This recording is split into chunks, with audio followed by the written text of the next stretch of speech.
Hello, everybody, and welcome once again to the UnLearnT podcast.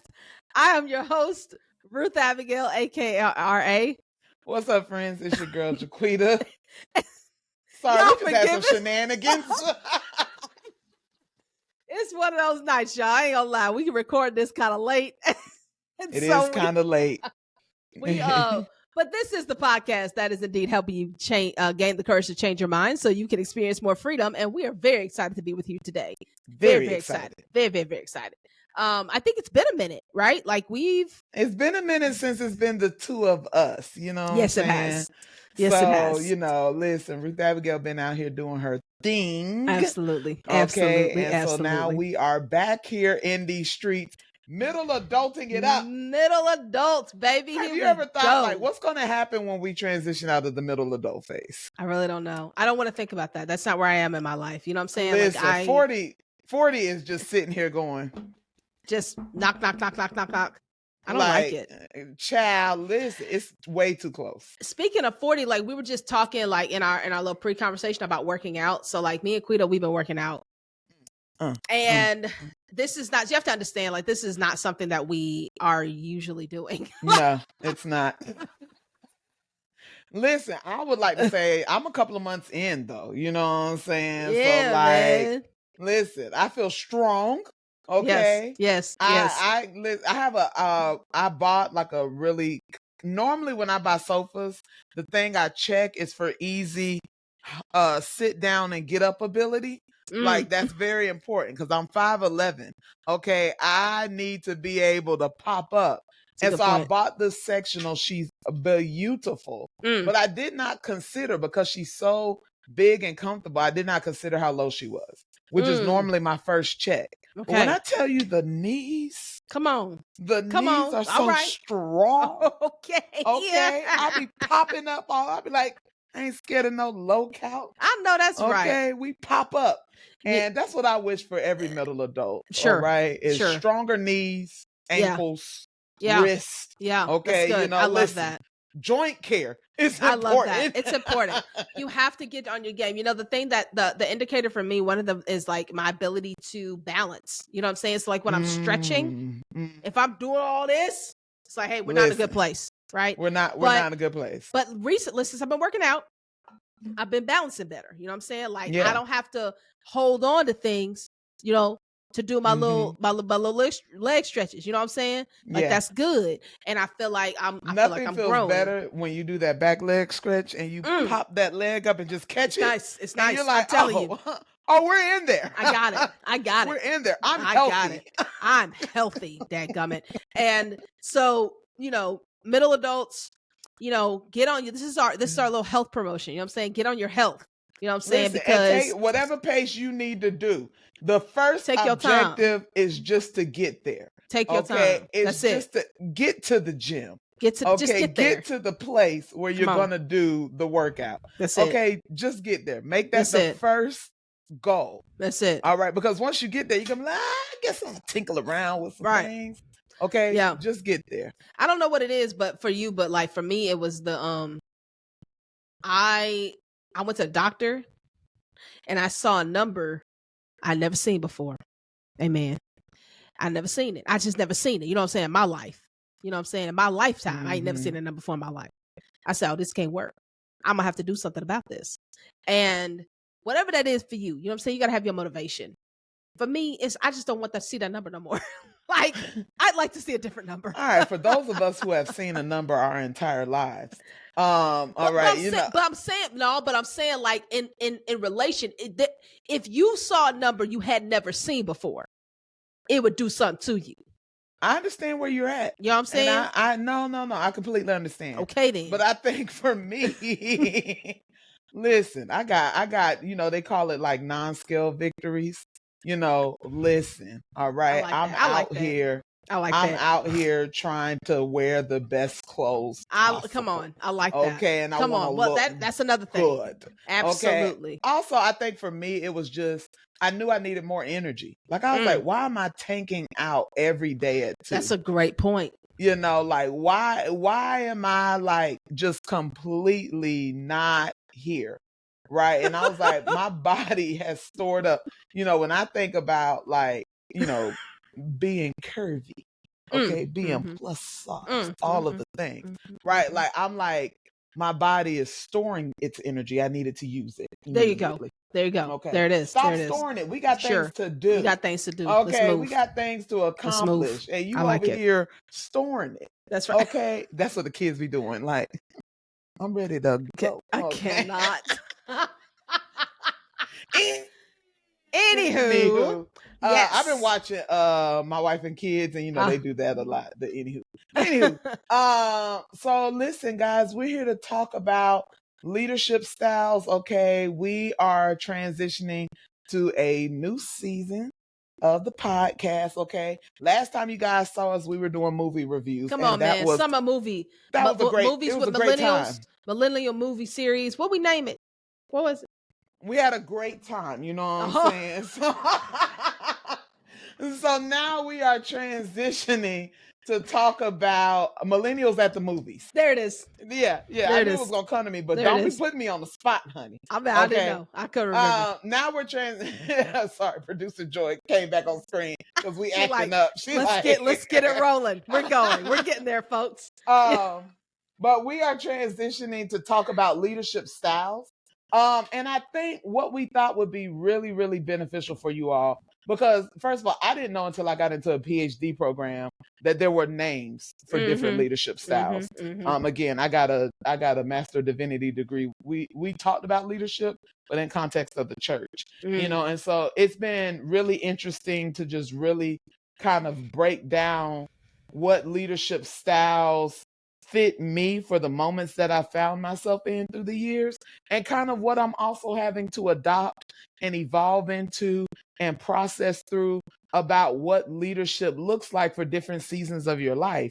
And I think a lot of times as middle adults, listen, we've been doing this thing for a while. Okay. And you can get in a routine of doing things a certain way, leading your team a certain way, leading processes and leading organizations in a certain way that sometimes we don't realize that the need for innovation is gonna require us to change our perspective and our approach. And so I really think what we're hoping to accomplish in this season is to, one, we have 7 leadership styles that we're going to kind of go through and really articulate to you guys, give you good examples of what those leadership styles look like in different settings and workplaces and ministry and just daily life, famous people who have kind of used those leadership styles, and kind of what some of the kind of strengths of that leadership style is and some potential pitfalls. Yep. And so we're going to go through each of them. Each leadership style will have its own separate episode, and then we got a finale at the end. Yeah. What we're starting with this time, right? We're gonna start with a leadership style that I think a lot of people are very familiar with, and it kind of comes. It's one of those leadership styles that's like, oh yeah, like we're familiar with this because this is kind of how we want to live, right? Yes. A lot of people desire to live like this, and this is the democratic leadership style, right? That is like an ideal leadership style for a lot of people. Is we want to be democratic, we want to involve people. You don't want to be a dictator, right? You want to be, you want to be, people at the table and receive input and all this stuff. And I think that that's a beautiful thing, but I think one of the things that is important for us to unlearn is that all these leadership styles don't belong in every season. Yeah. Right. And so, in every setting. Setting. You may be a democratic leader and that's your natural style. Yeah. But every once in a while you gotta step over into a different lane. And so you have to know when that's appropriate to do. You have to know when it's appropriate. And so one of the things we also want to talk about is like, how do you pivot? How do you pivot when you maybe lean naturally one way, but the season of what you're leading actually needs a different style. And so how does that need to look? And so we're talking about this democratic leadership style. And so I'll start just by giving a quick definition of what that is, right? It's basically the democratic leader consults with the team, and values collaboration. On site, that sounds like the perfect leadership style. Yeah. It's like, who wouldn't want to lead like that? That's obviously the best leadership style for every situation. But, you know, newsflash, it's not. It's a great leadership style for some situations, but not for all situations. There are certain conditions in which this style works the best, right? One of the things the impacts that it has is it fosters ownership and empowers your team. It encourages innovation. Great, right? And a lot of times it's ideal for consensus building, right? And consensus building situations. And so I think within that, one of the first things we want to talk about is, okay, Quita, when is it appropriate for this style? Like, can you describe the situation in which this would be a good way to lead?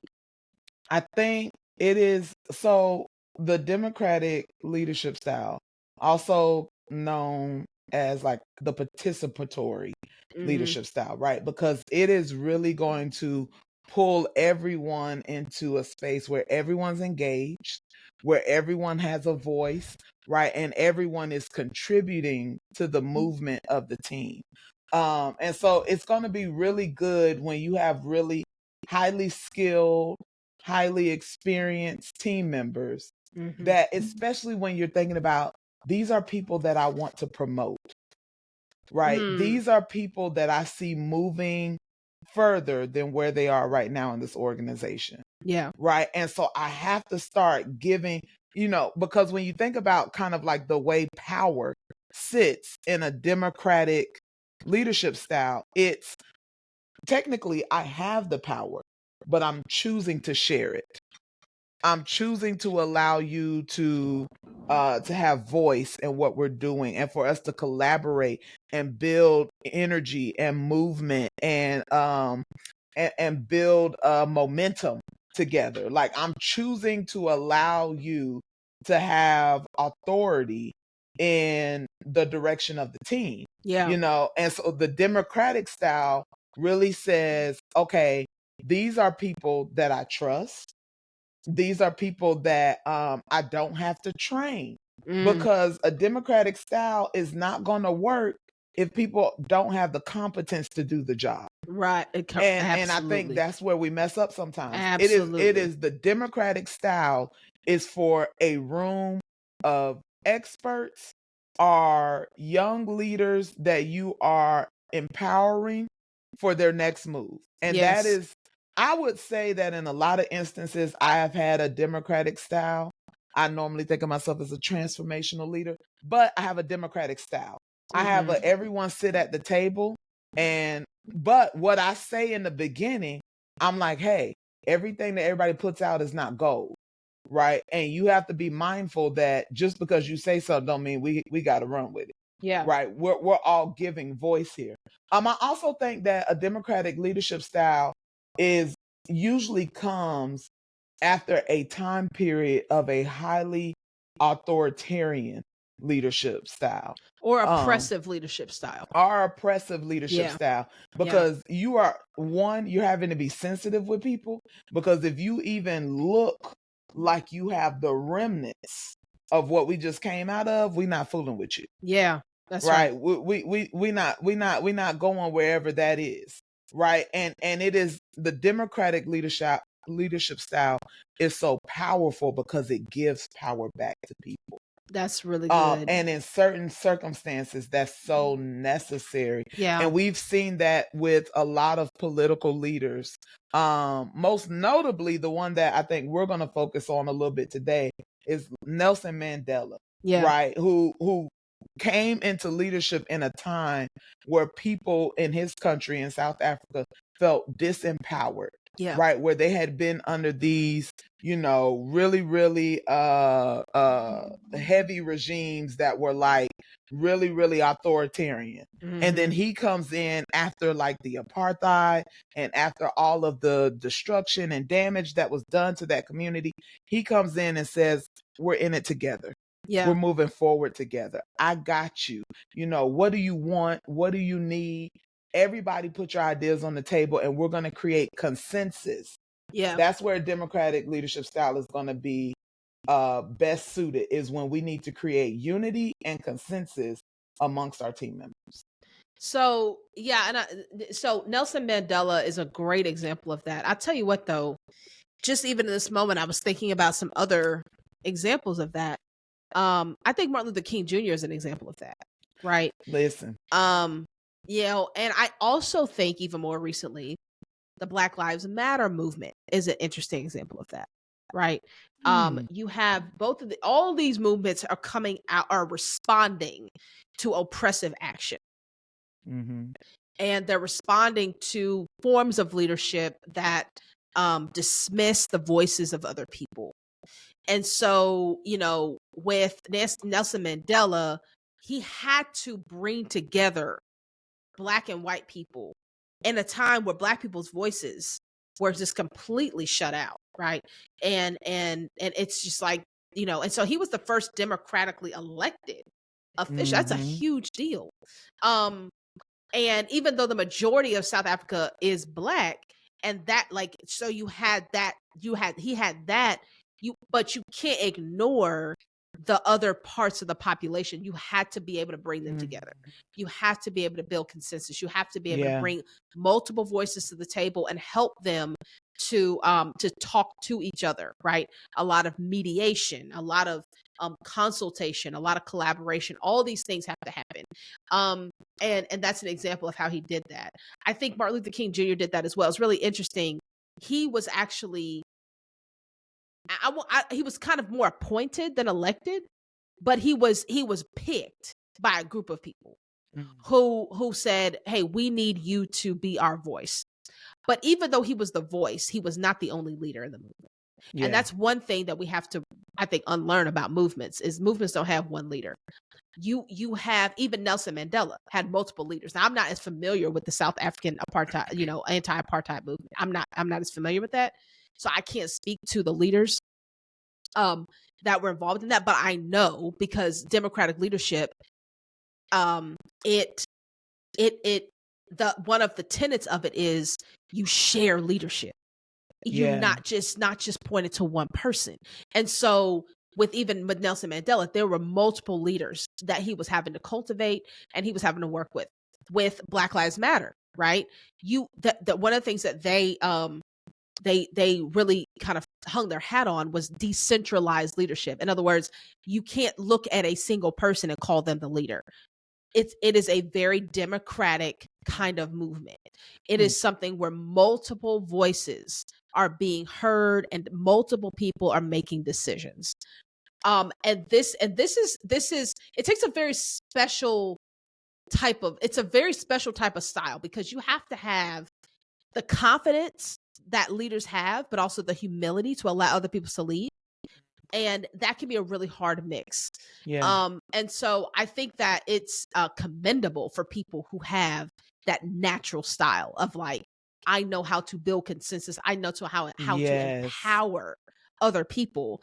And I know how to release and share power, right? Listen. That's huge. And I think it's something that has to be recognized. The power of it has to be recognized by other leadership styles. Right. That's right. You know, because I think authoritarians kind of scoff at it a little bit. You know, I'm getting a PhD in educational leadership. So we have a lot of conversations about how people learn, what our teaching styles are.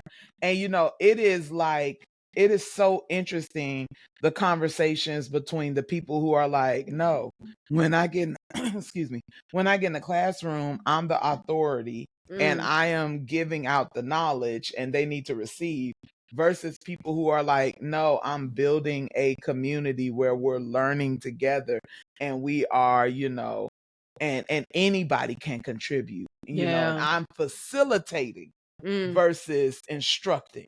That's right. And that's so, like, two totally different skills. It's two totally different skill sets, but they can do the same job.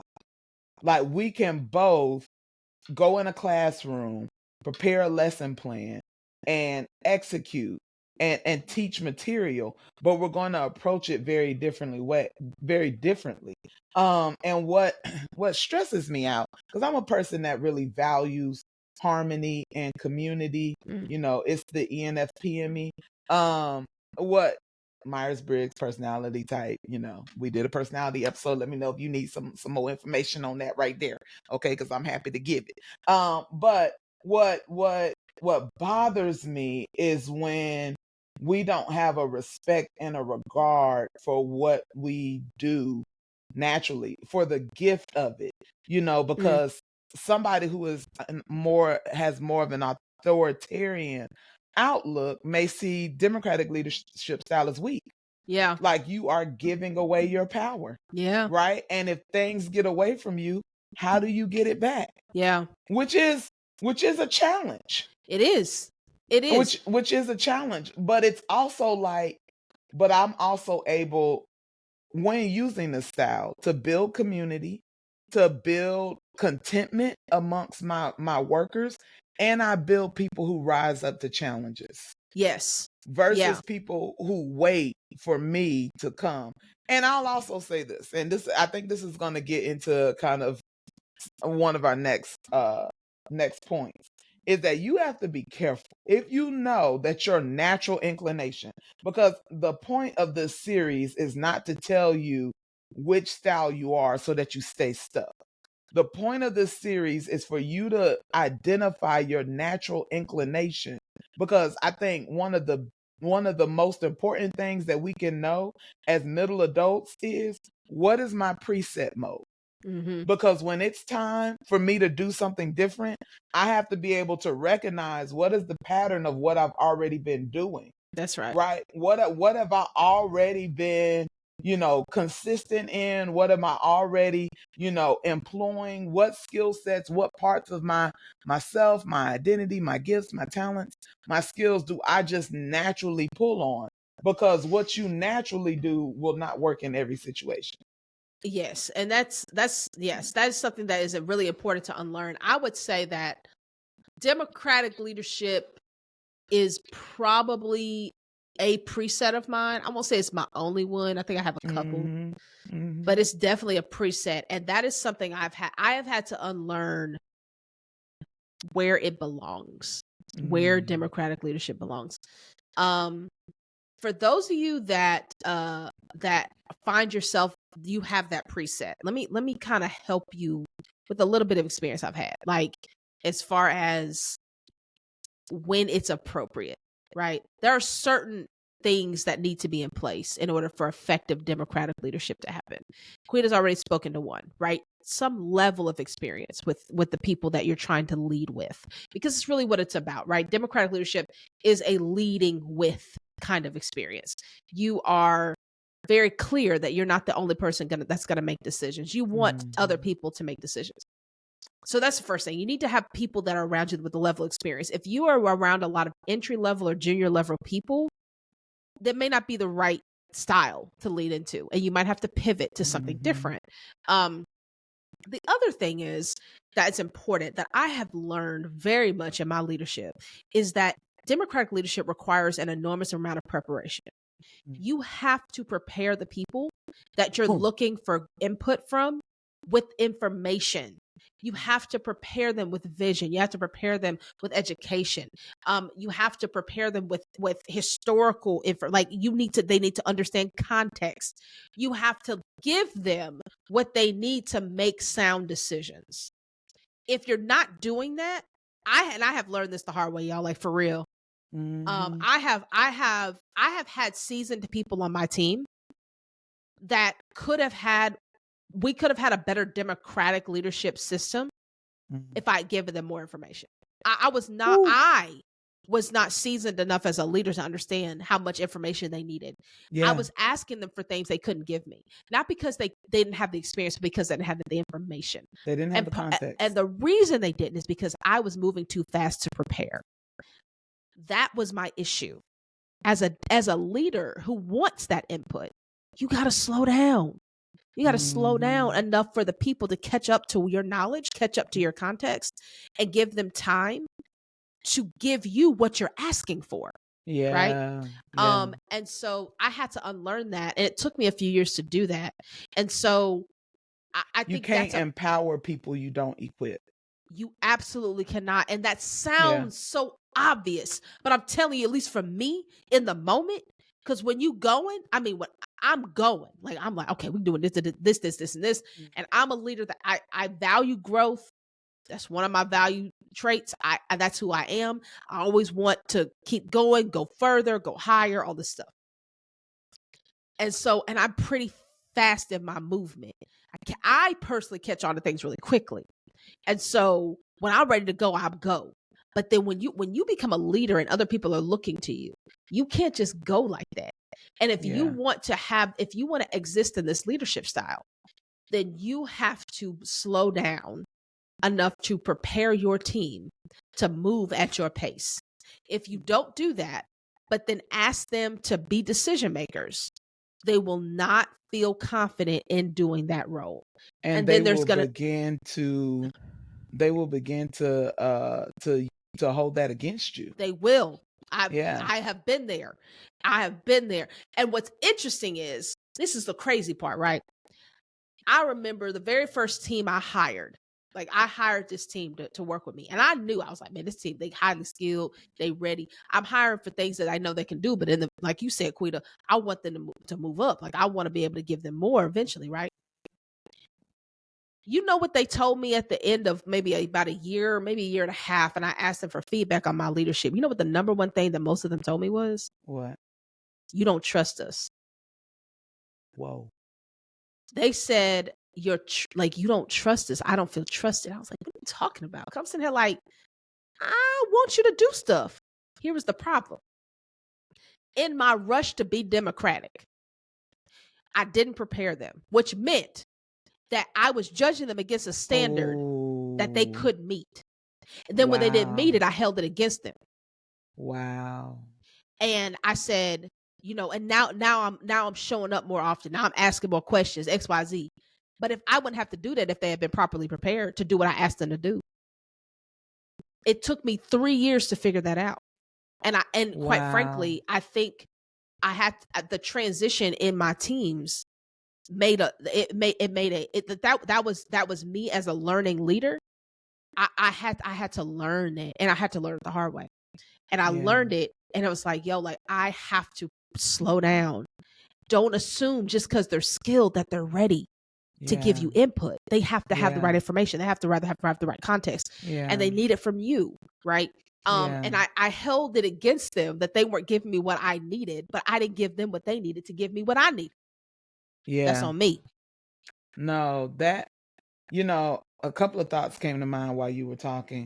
One, I think a mistake that a lot of Democratic leaders can make is this idea that because I did it nicely or because I did it with you Come in on. mind, Absolutely. I did it correctly. Absolutely. That's And good, Quita. I think a lot of this comes because I feel like a lot of millennials, especially us elder millennial middle adults, friends, I really think that we really go hard with this Democratic leadership. Like we are like, listen, you will have a voice, you will feel included and empowered, and Yes. and so like we go in and we want everyone to feel good. Yeah. And I think Democratic leadership, a place that we can falter in, is that we're constantly checking in to see if people are happy. Yep. Or to see if people are we don't want anyone to feel discontent. We don't want anyone to feel like we've lorded over you or that we da da da da da.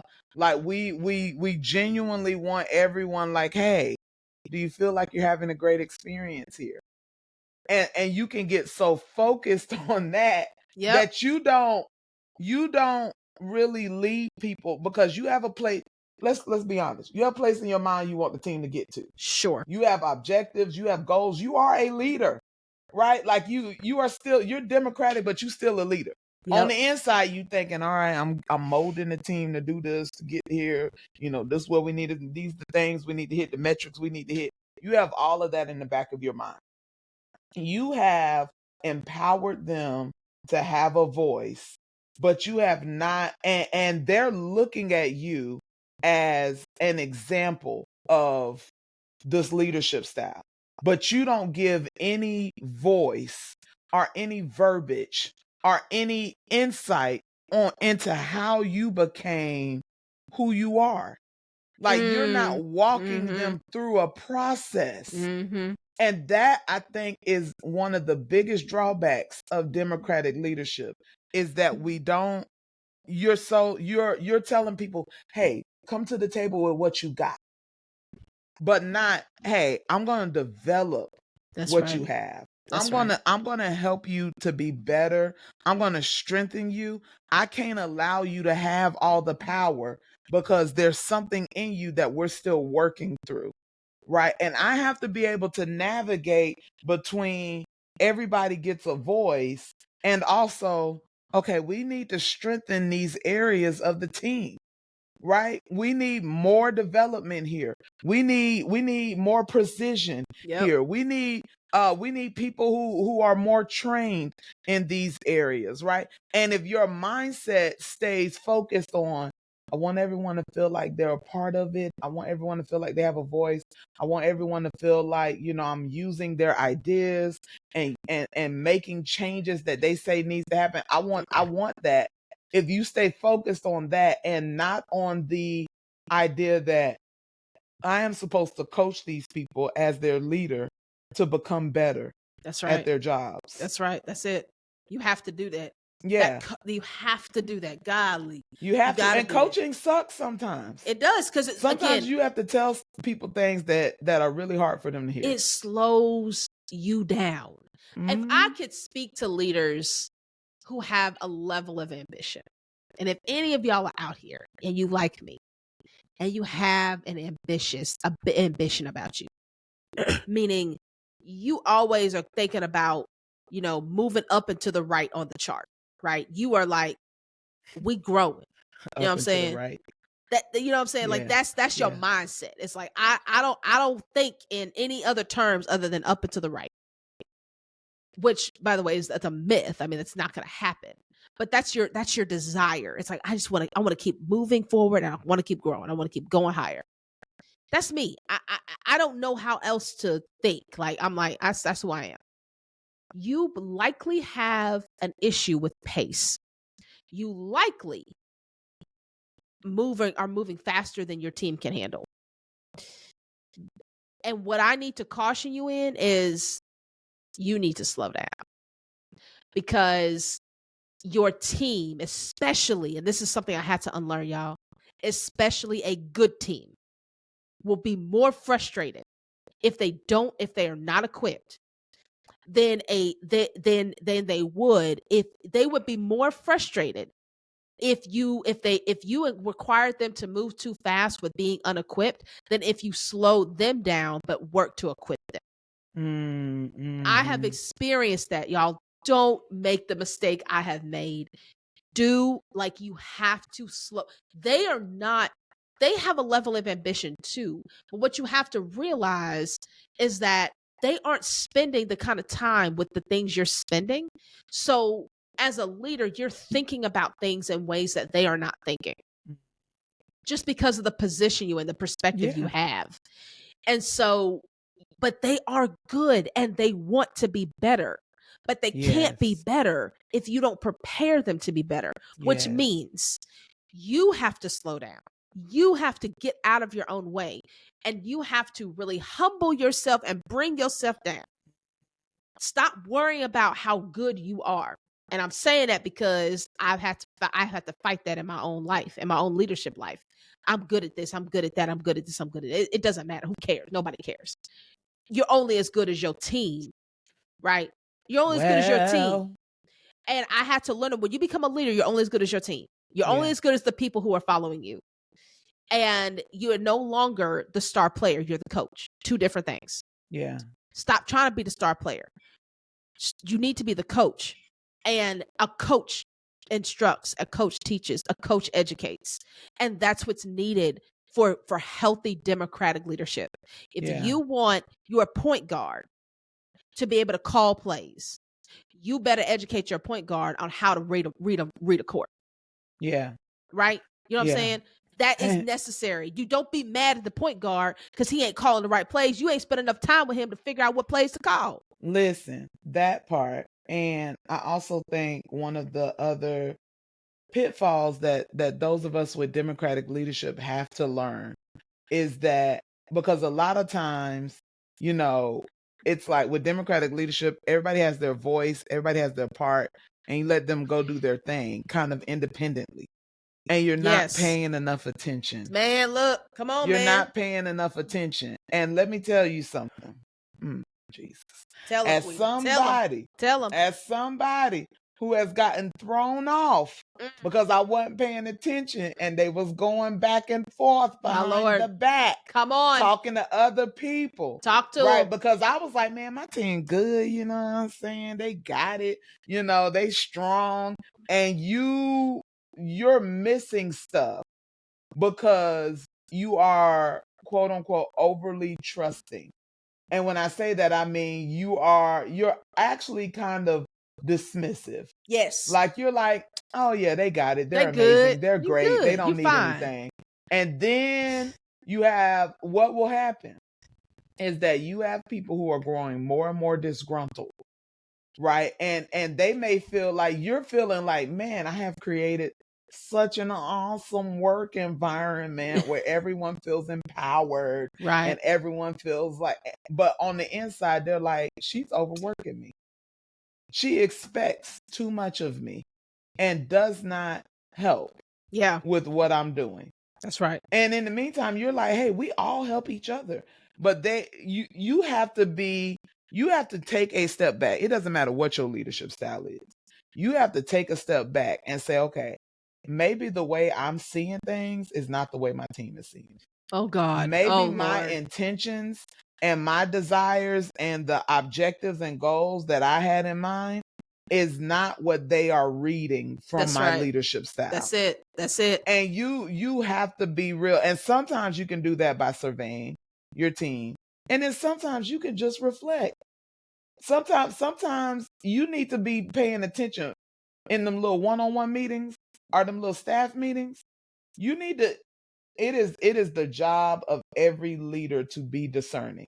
100%. You don't get to sit there and be unaware. That's right. No. You don't get to sit there and be like, I never knew. No. Baby, you the leader. Yeah. Like, you know what I'm saying? Like, it is your job that if you don't know, to find out. That's right. Right? If you don't know what the strengths and weaknesses of your team members are, it's your job to find out. So if you got to give them one of them personality assessments that we went over in one of them seasons back then, hit us up. We will. I'm happy to walk you through some assessments that you can do with your team to learn more about who you have. And also what you're looking at as a, we're talking about, I think we were talking about in the context of other leaders looking at you and saying, like if they have an authoritarian style and you have a democratic style and they saying you weak, baby, it could be your team members. That's right. It could be your team members being like, will be your team members. Yeah. Mm-hmm. Your team members looking at you like, so you don't know how to, and that, matter of fact, that happened to me. That definitely happened to me because I was all like, hey, we all do this as a group. Okay, guys, what are your ideas? What are your thoughts? Okay, yeah, let's do this. Let's move forward. And then it was said about me, she don't know what she doing. Because in their minds, in their little, okay, in their minds, amen, hallelujah, amen, hallelujah. We thank the Lord. Yes, we do. Yes, we do. I ain't even in that job no more. But anyways, in their minds, they said, oh, she got to ask us because she don't know how to do it. No, baby, I'm asking you so that you can be empowered to grow to know how to do it. I already did it. Like my last job was doing that. Yeah. You know what I'm saying? Now it's my job to cultivate you to be able to do it.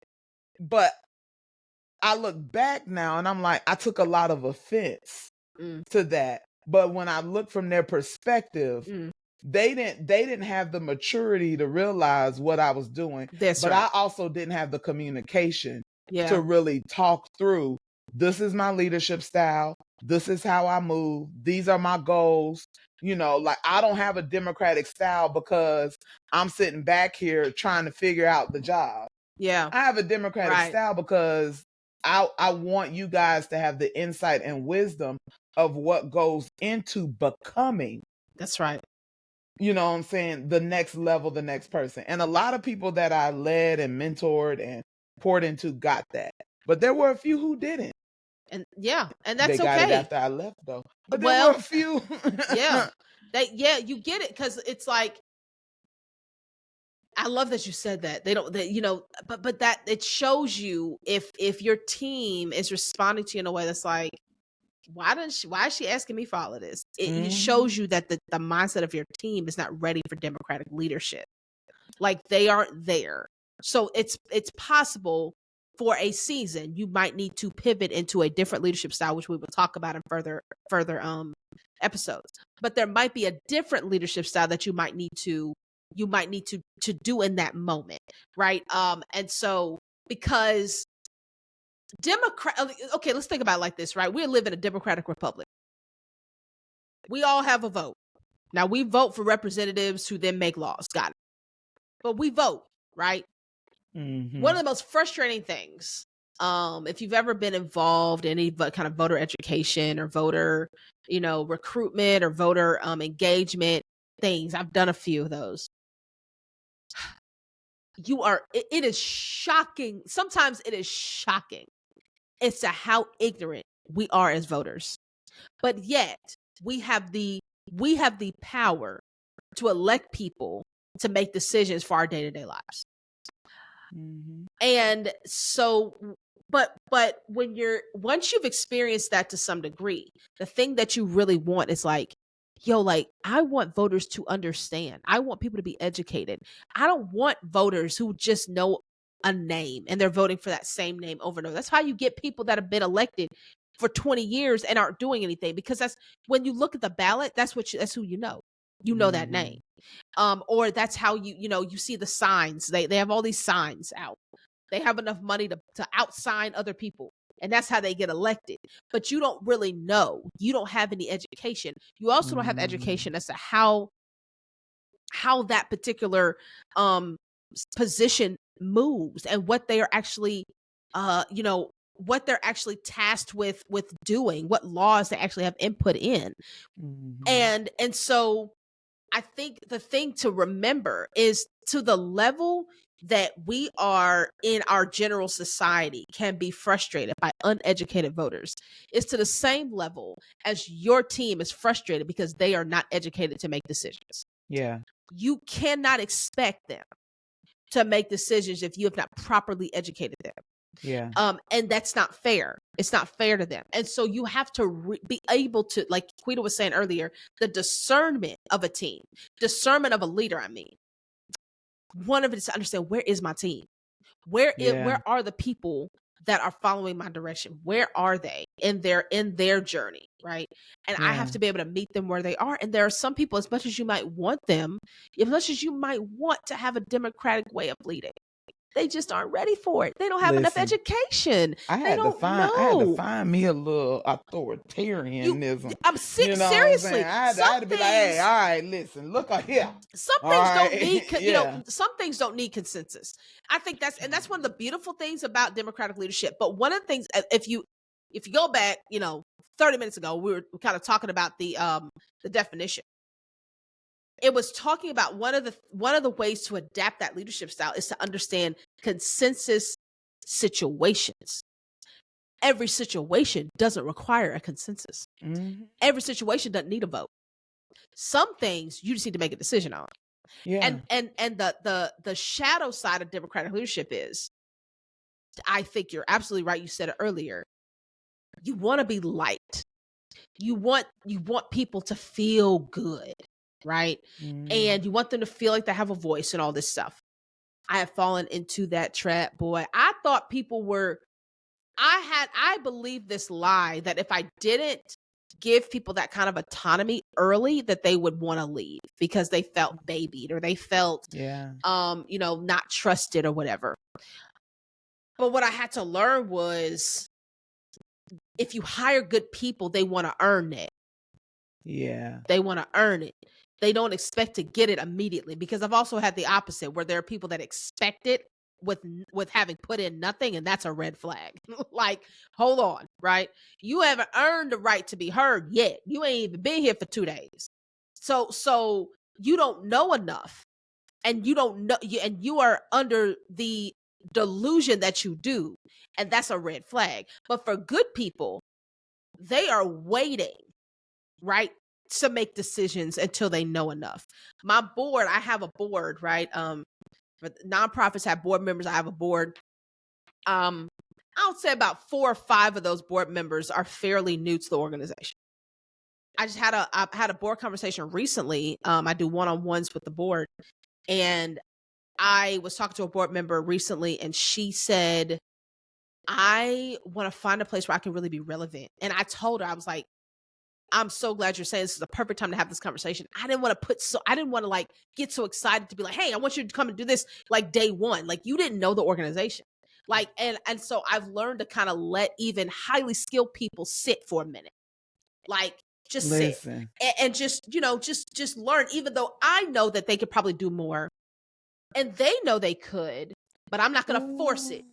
Because you need to sit for a minute. And that was she was so, and I love the conversation we had, because she was so ready to move, because she was like, I'm eager now because I've learned and I've seen, you know what I'm saying? Listen, because I gotta pull that tab right there, because I think as leaders, you gotta learn to sit for a little bit. You gotta sit, man. I think you gotta sit. If you, and I say this honestly and truthfully, because I just got out of a season of sitting, and it was glorious, and it was necessary, but it was also hard, because the whole time I was just like, what's my purpose? Yeah. I feel aimless. Like, what am I supposed to be doing? Rest.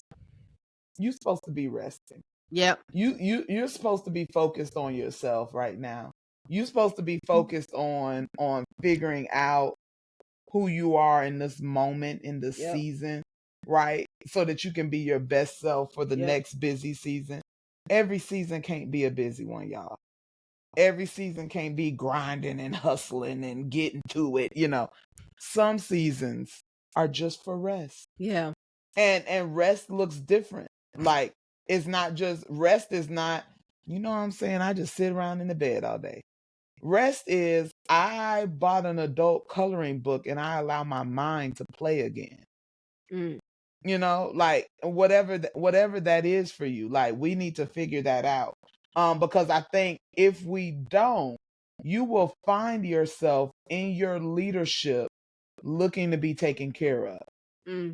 And a lot of us in these democratic leadership positions, we want to feel liked and appreciated. Yeah. And we want to feel like we're the leader that you never thought you could have. Yeah. And that, you know what I'm saying? Right. Like, on your next job interview, I want you to be like, oh, I really didn't want to leave. It was so hard because my leader was so amazing. Like, we want that, right? But you are pulling from the team. You are pulling for the team to invest in you what you need to be investing in yourself. And you need to find ways to do that. Yeah. Because let me tell you something, leadership is not about being liked. Ain't Lord, no. That ain't no part of leadership. And I think, some other things about democratic leadership is that it can be really innovative, because all the ideas can't come from me. That's right. All the direction and all the we should do this and we should do that, it can't come from me. And I need to be able to share credit. And I need to be able to, I have to get to a point, and this is what can get missed in democratic leadership, is that it is not just about the ideas flowing and the innovation growing, right? When they throw out those ideas, that is not a, okay, go do that moment. That is a, okay, I'm going to develop you to be able to do that idea, right? Because a lot of times people are throwing out ideas that are bigger than them. Yeah. They are bigger than the moment. Right. Sometimes the ideas that they're throwing out are bigger than the organization. You again have to be a discerner. And you have to, that's your role as the leader, to say that's a good idea, but not for right now. Or That's a good yeah, idea, but I'm gonna put you and you together because y'all need to work on it together. that's And right. then send back reports. You got to build strategies and structures and frameworks around these ideas, and not just allow everything to be free flowing, because honestly and truly, they don't all the time know exactly what to do with the Exactly. ideas that they're presenting. 100%. And I think that's if there's nothing that you all take away from this, I think that the reason I think we are kind of speaking more to the, at least I feel like we're speaking more to the sometimes problematic or just warning signs of democratic leadership, is because that leadership style is so celebrated, especially nowadays. It's so put on a pedestal. I think it's and there are upsides to it. I mean, you do get to, collaborate with your team and their voices are heard. And honestly, you can't build a movement. You can't grow without voices that are outside of yours. It's not possible. Democratic leadership is essential for growth. It's essential for movement. And so that if that's where you are, you have to use it, right? If you have people who are skilled and who are informed and who are experienced, this is the leadership style you want to use. Yeah. And so that is very important. Again, they have to be prepared. You got to make sure that they have the tools that they need, resource them well, and then let them go. Listen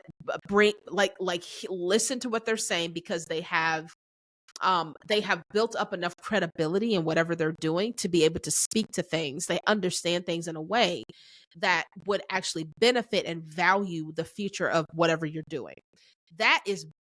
It's essential. You can't move, you can't grow without it. And so I think that it's a very celebrated style. And at the same time, the reality is most ambitious leaders have not actually prepared their team for that. Yeah. So, and that's why I think we're talking about it like this. We don't want to overly celebrate it when it isn't actually done in a healthy way. Yeah. Or it can actually be detrimental if you do this style with a team who's not ready for it. And in my case, I really believe that there was a lot of democratic leadership tactics that I used that my team was not ready for, not because they weren't good enough, but because I didn't prepare them.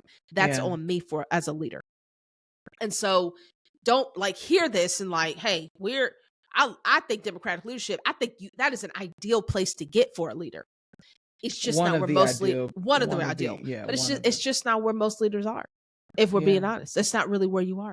And so take evaluation. That's not the word. Take inventory of where you are, and recognize I want to be here.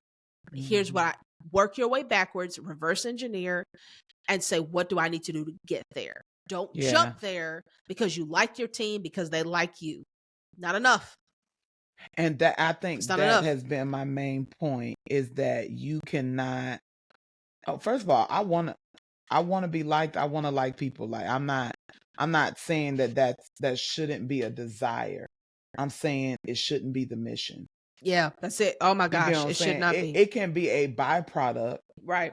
But it should not be the goal, right? Right, and you have to build a leadership that can house the mission of the team, and you have to identify, and that's why we're doing the series, is because you have to be able to identify the moment you're in and identify the tool that's going to get you to the next place you're trying to go. That's correct. I think it's also important.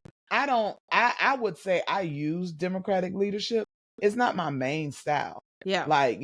This is, I've been told y'all I'm transformational all day. Okay. But, but it is, I think, even knowing your medley, what's natural in my toolbox. It doesn't, this is not kind of like some of the other personality things that we've done where, you know, like, oh yeah, my test results say I'm this. Yeah. Right. Like you can have a medley. You Yeah. can have a little combination that is, you know, true to you, but you have to know how to pivot. You have to know how And to I pivot. think that's what we're most pushing in this segment is, hey, knowing where you are so you can know how to pivot. And I think this is our pivot to the end. Yeah. Listen, first of all, proud of us. Under an hour. Hey, okay, man, look at us. We ain't trying to hold you too long. Producer Joy is very proud. Listen, producer Joy She's very proud. is so happy because this is her desire for us on every episode. Every episode, yes. And we be ignoring her hour in check We marks. sure do. We in the ignore chat. you. We be like, nope, I still got things to say.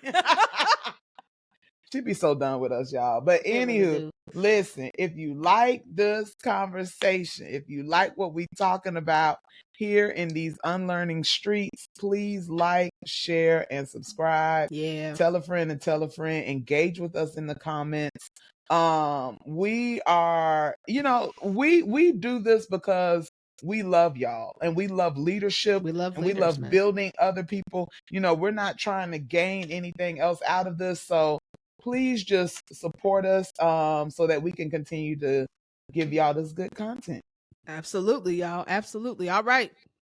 So now we are going to continue to unlearn as leaders together so that we can experience just a little bit more freedom. My Lord. And until then, we're going to say bye. Peace. Bye, friends.